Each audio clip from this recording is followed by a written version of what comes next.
Hello everybody, this is JT Productions and welcome back to another 2023 preview and prediction video. Today we will be doing the Ole Miss Rebels. Ole Miss last year started out very strong, going 7-0 before hitting their first roadblock on the road at LSU where they lost the 45-20. Now this can be a bunch of factors, but one of the main factors was halfway through the game, both their starting tackles were injured, and LSU just ran away with it. Then they beat Texas A&M to get to their 8 wins. Then they lost their last 4 games of the season, which was not a good look for Lane Kiffin nor the Ole Miss program.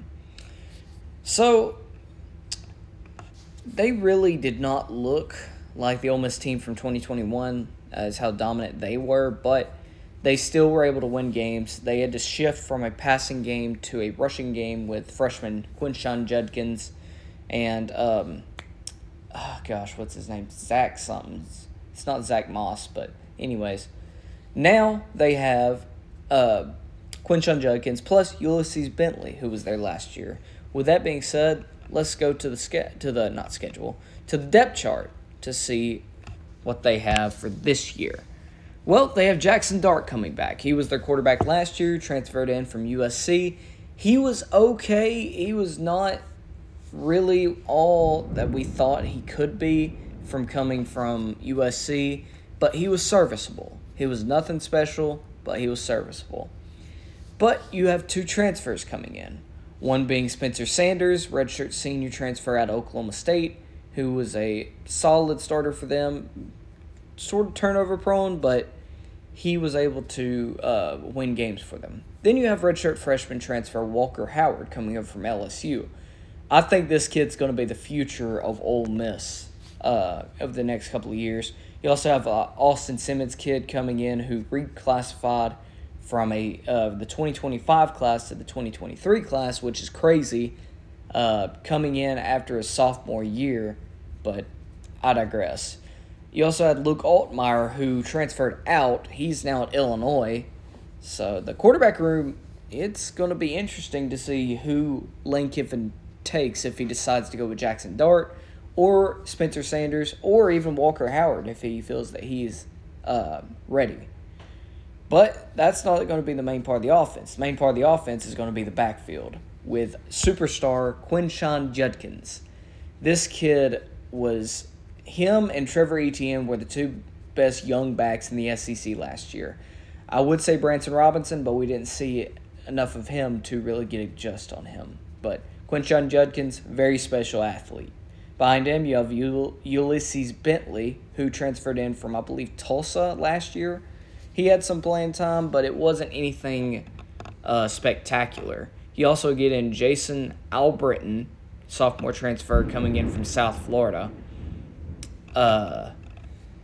But there's your running back situation. Receivers, you get Trey Harris. I believe he comes in from Louisiana Tech. And then Zachariah Franklin from UTSA. He was the main target of Frank Harris, I believe his name is.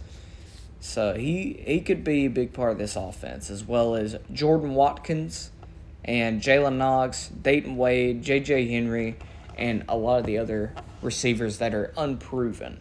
You did lose Jonathan Mingo, but like I said, you have those 2 transfers coming in. At tight end, you have Michael Trigg, who really didn't show a lot last year, but he's due to break out this year. He came in from USC last year as well.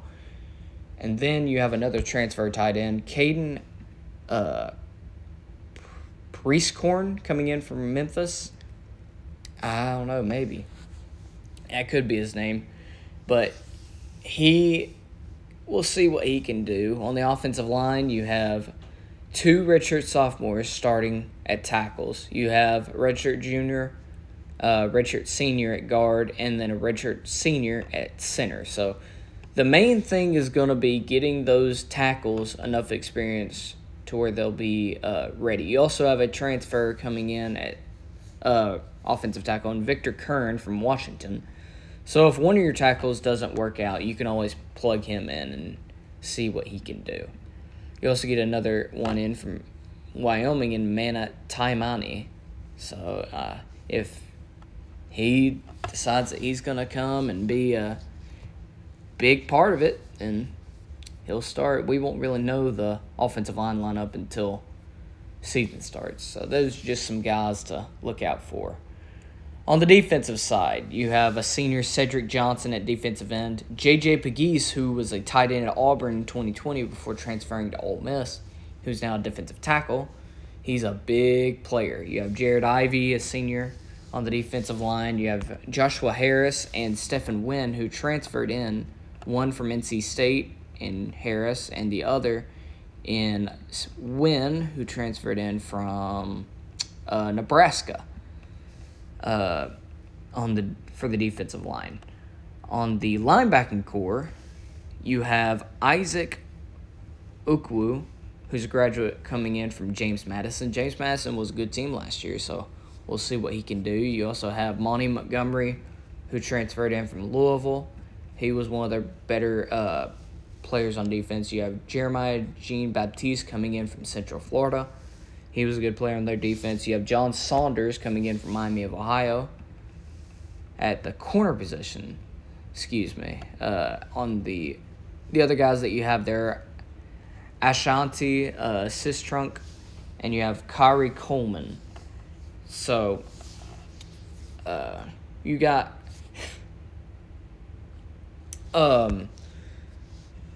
those guys to make an impact, hopefully. On the secondary, you have DeAndre Prince, the John Saunders kid I already said, Ladarius Tennyson, safety, Isheem Young, two transfers at the other corner positions, Amari Walton coming in from Georgia Tech, as well as Justin Hodges coming in from Central Florida. You have two others that will be fighting for the job. Deshaun Gady, who's coming in from North Texas, and Jaden Kennedy coming in from Tulane. So all in all, the defense, you added some pieces in the portal while you had some other guys that were still there from last year.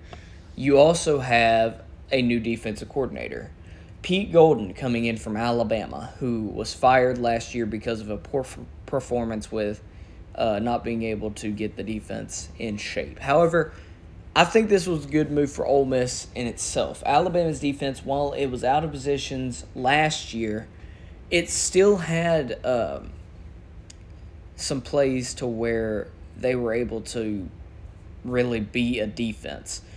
And Ole Miss, they've struggled defensively over the past couple of years ever since Lane Kiffin's got there. So if Pete Golden's able to come in and coach these guys up and these players are able to grasp the system a lot better than the Alabama players were, then Ole Miss defense is going to be much improved. So with that being said, let's see what I have them going this year with the schedule. To start out the year, you have the Mercer Bears coming to your place. And Mercer, they're not going to be able to keep up with you. Mercer is a very much lower classification school to you. You should be able to beat them in the range of 30 to 40 points. So I don't think you're going to have a problem with Mercer. You may be able to see all three quarterbacks play and get a just on who you think should be the starter. But besides that, Mercer's not going to be a problem. Then you have an interesting game. You're on the road at Tulane. Tulane last year was a very good team. They won 10 games, I believe, and they beat USC. Now, you're going to their place. This could be a early upset alert game. However, with your team having any semblance of defense, unlike USC, I think you'll be able to out-talent them and be able to get a win on the road at Tulane. And I think Lane Kiffin's offense is going to have something to say about Tulane's defense. So 2-0 going into week 3 where you host Georgia Tech in your second leg of the home-and-home series with them. Now, Georgia Tech, I think, is going to be a much improved team from the start of last year. They got Haynes King in. They got a couple of other guys coming in, including Dominic Blaylock from Georgia, and Brent Key as their new head coach. He's bringing in a more physical style coaching. and everything like that. This is going to be a 7:30 kick in Oxford. I think you're able to get the win, but I would not be surprised if Georgia Tech makes it close up until the fourth quarter. So I got you 3-0 before you have probably Lane Kiffin's circled game of the year at Alabama. I swear, Lane Kiffin, he wants to beat Alabama so bad. And this could be the year that he could do it. You're in Tuscaloosa. Alabama, at this point in the year, still, I believe, will have quarterback problems with the 3 quarterbacks that they have there.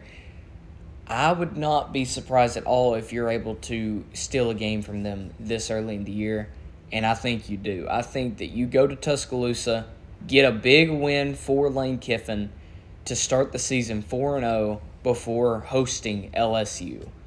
Now, this next game against LSU, they beat you bad last year in Tiger Stadium. You're at home. I think you could maybe make it close, but coming off that big win against Alabama, Lane Kiffin's going to be on he's going to be sky high in how he takes things with regards to the praise and everything of winning this game. This is the game that he has circled since he's been the coach at Ole Miss. So I would not be surprised if they sleptwalk into the game against LSU, and I think they do. I think that they drop this one in Oxford to LSU.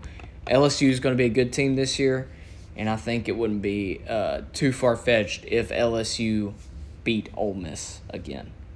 Coming out of that game, though, you host Arkansas. Arkansas, they have some pieces. They have KJ Jefferson. They have Raheem Rocket Sanders and other pieces like that. But I don't think that they're going to be able to come into Oxford and get a win with just KJ Jefferson. I think it's going to take a lot more. I would not be surprised with an upset here, but I think that Lane Kiffin is going to have his guys ready for this game, especially with them having beaten Alabama. And their season with only 1 loss is in the balance. I think that they're able to beat Arkansas and Oxford to go into their bye week at 5-1. Coming out of the bye week is a interesting game. If this game was before the bye week, it would be a lot harder for me to pick. You're on the road at Auburn.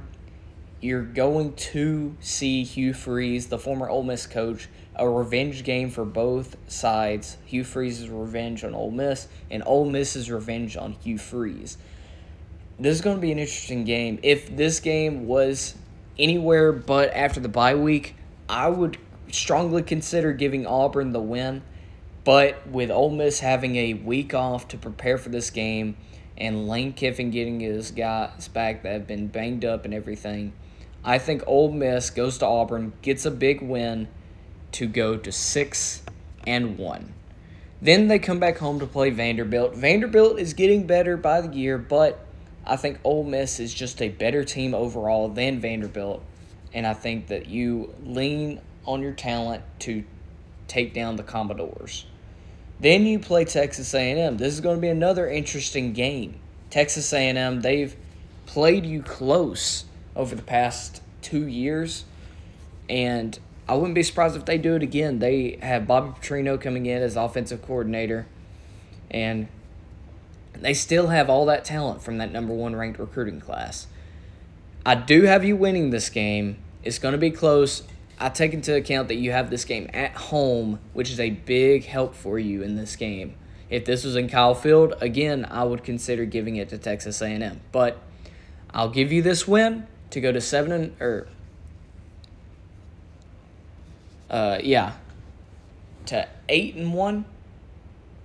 before going on the road for another big game in Athens to take on Georgia. Georgia is going to be one of the best teams in the country this year. You would need to have so many things go right for you to win this game. And with you not having a true superstar quarterback that can stretch the field, I don't think that you're going to be able to come to Athens and beat Georgia. Georgia's kryptonite over the past couple of years has been teams that have superstar wide receivers, like NFL-type wide receivers, and quarterbacks that can stretch the field. Look at Look at Mac Jones with Devontae Smith and Jalen Waddle in 2020. Look at Kyle Trask with Kyle Pitts and the wheel route in 2020 as well. Look at Bryce Young, Jamison Williams, and John Mechie in 2021. And those games. And also look at C.J. Stroud, Marvin Harrison in 2022. Those games where Georgia has been tested, you've had a NFL-style quarterback and you've had NFL wide receivers. Jackson Dart is a good quarterback. Spencer Sanders is a good quarterback. Walker Howard is a very talented quarterback. You do not have the quarterback nor the receivers on the outside to push Georgia to the point to where you would. I think there's a chance you could win, but there's not a good chance. Now, if you're going to run the ball, you're just playing right into what Georgia's defense loves to do and stop the run. You can't out Georgia. So, with that, we'll go on and say you get a loss here to go to 8-2 before playing ULM.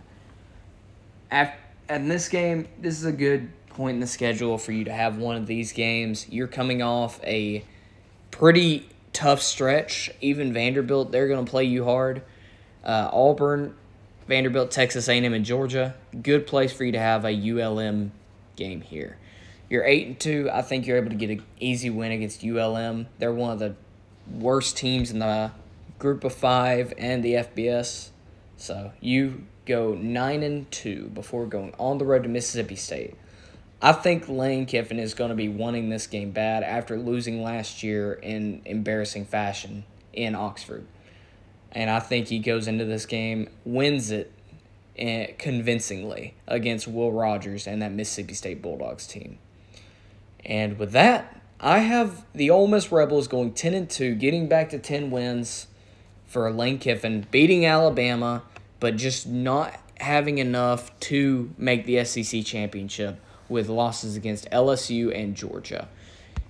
You got a bad pick out of the East this year with Georgia. If you had anybody else, you would have a better chance at it, even with Tennessee. But there you go. I have you going 10-2. So, anyways, thank you all so much for watching. Hope you all enjoyed, and Go Dogs.